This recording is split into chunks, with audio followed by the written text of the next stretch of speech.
Hey guys, what's up? So I want to tell you this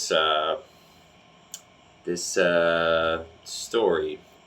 Okay, it's the story of how I potentially missed out, or I guess I did miss out. I don't know exactly how to say it, but how I kind of missed out on potentially making literally hundreds of millions of dollars from Bitcoin. So I got interested in finance in my early 20s, and my plan was to go work in the financial industry. But I didn't end up doing that. And part of the reason I didn't end up doing that is because I kind of saw like so much corruption in the financial industry, and I didn't really want to be part of that. Um, and and I kind of knew I would could potentially make a lot of money in the finance industry, but I also kind of knew I would have to kind of turn off my moral sense, and I would just have to kind of basically lie to people, and I wasn't really willing to do that.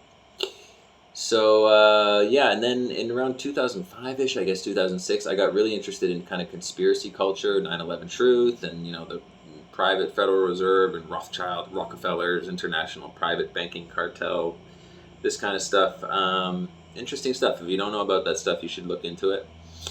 And also, I was kind of into like these libertarian, anarcho-capitalist kind of circles. And when Bitcoin first came out in 2009, the kind of anarchists and anarcho-capitalists, they were really excited about Bitcoin because it was like an alternative to the private Federal Reserve banking system, which they completely hated. Because it was like this marriage of state and private, and anarchists hate that, right? So I heard about Bitcoin when it first came out. I think I heard about it maybe even right after it came out, or like maybe a few weeks after it came out. But it was definitely pretty much right after it came out. At that time, I didn't know that it was even something you could kind of invest in. I just didn't understand it at all.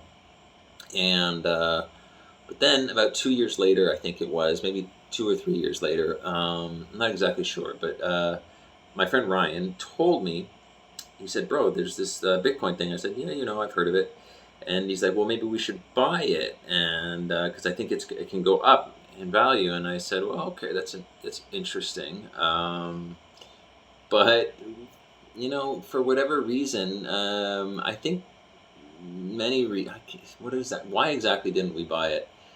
Um, I guess we didn't fully believe that it was actually like that it could potentially go up in value. Because I think if we did believe at that time, I think if we did believe it could go up in value, we would have bought it. Like if we were like very sure it would go up, we would have bought it. So I think we were just kind of skeptical that it could go up. But at this time, it was God. It was probably under. It was. I'm almost positive it was under $100. It was probably even under $50 at that time. I remember it was really low. And and then we didn't buy it when we first talked about it, and then it went to it went higher, a lot higher. It went to like $100, and I think we kind of just looked at it again, and again maybe we just thought, okay, it's gone to 100, but maybe it won't go higher. We just didn't really know. And that story, that cycle repeated over and over. Watch it go to 1,000, and you're not really sure if it's gonna go higher. So you don't really buy it. You're not really incentivized to buy it because you just don't. You think, okay, it's gone to 1,000. It can't go any higher. And that just cycle just repeated. Goes to 10,000. It goes to 12,000, 15,000, and just we never bought it. Actually, I think we did buy in. I did buy a little bit. I think it was 2015. I'm not exactly sure what the price was, but I ended up having to sell all of it. But I guess the point is that if we had bought it when it was like $25 per Bitcoin, we could have put in, you know, uh, let's say we could have probably scraped together, at least $1,000 each. And then if we put $1,000 each in, that would have been, geez, what? Let's say you can buy for 40 bitcoins. I mean, I could have probably bought 40 bitcoins with $1,000 at that time, and that would be worth what, $4 million or something like that. And if we really put our heads together, we might have been able to scrape together, 10 grand, or maybe got some investors, and if we bought Bitcoin when it was $25 and we put in 10 grand with some investors or whatever, we could have made like hundreds of millions of dollars, you know. So, um, in the beginning, like in the early days of Bitcoin, I thought it was kind of like the savior. I thought, I thought even though like I wasn't sure it would keep going up in value, I did kind of think like, oh, here's this wonderful alternative to the private, Federal Reserve, private central banking cartel system, and yeah, and I thought it was this wonderful alternative that would kind of allow free flow of finance and ideas, and since then I have changed my mind, and I think Bitcoin is a bit of a Ponzi scheme, and I don't know. I just don't know if the creators of Bitcoin were well intentioned or kind of just complete scam artists. Um, I think they were well intentioned, is my best guess, and I do think they were. Yeah, I think they were. Yeah, well intentioned, and but I think basically they unintentionally created basically a Ponzi scheme that rewards people who get in early, and basically steals from the people who get in late. And there's nothing of real value that's actually created within the Bitcoin system. It's all just Peter buying Bitcoin and selling it to Paul for a higher price. And I don't think uh, it's I don't think it will actually function very well as an actual currency. And I don't think, most people who own Bitcoin, they're not treating it like a currency. They're treating it like an investment. And that's not what it was supposed to be. And I don't think it can ever really, um, I don't know, okay? But I don't think it can ever really be what it was purported to be, which was like a currency, that would actually be used to buy and sell goods. I know some people buy and sell things with Bitcoin, but I don't think. I think the majority of transactions in Bitcoin are, just investors basically who are buying it, hoping to sell it at a higher price in the future. So I know there's a lot of hodlers who, they want to buy it and hold it and then for forever, but even they are kind of speculating, right? They are hoping that it will go up in value. Anyway.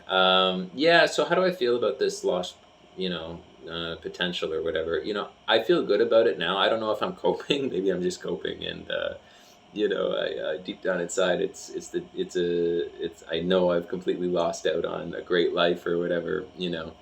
I could have been one of the an early adopter of Bitcoin and been a crypto millionaire. But no, but I think really that, like as I said, I think Bitcoin is not structured in a very fair way, and I'm kind of glad.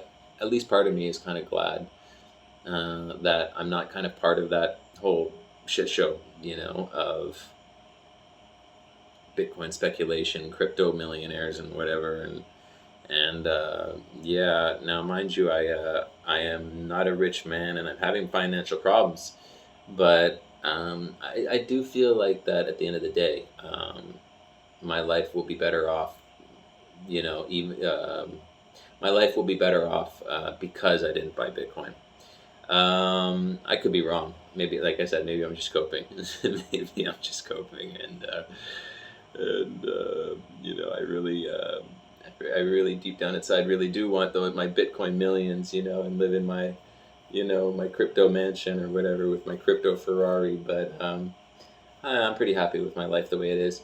So yeah, I guess that's just some of my thoughts. I got a lot more to say about Bitcoin. I'll probably be doing more videos and spreading more thoughts about Bitcoin here. But I guess that's it for now. That's all I'll say for now. Pretty much is like that story of how we literally just Ryan and I, my friend, we just watched Bitcoin go up from less than 100 to where it is now. I'm not exactly sure where it is now, but yeah, we were thinking about being early adopters, but we never did it. We never did it. Like I said, we did it a bit, I think, in 2015, but then I ended up selling that position because I needed cash to buy, the the necessities of life, so to speak. So as of today, I hold no Bitcoin, zero, and my cash position is very low, and my Bitcoin position is zero. And yeah, maybe too much information, but who cares? I'll let you guys know what's going on. And yeah, all right, that's it for now, I guess. Take care, guys, and I hope you come back and listen to some more of my money talks. All right, peace.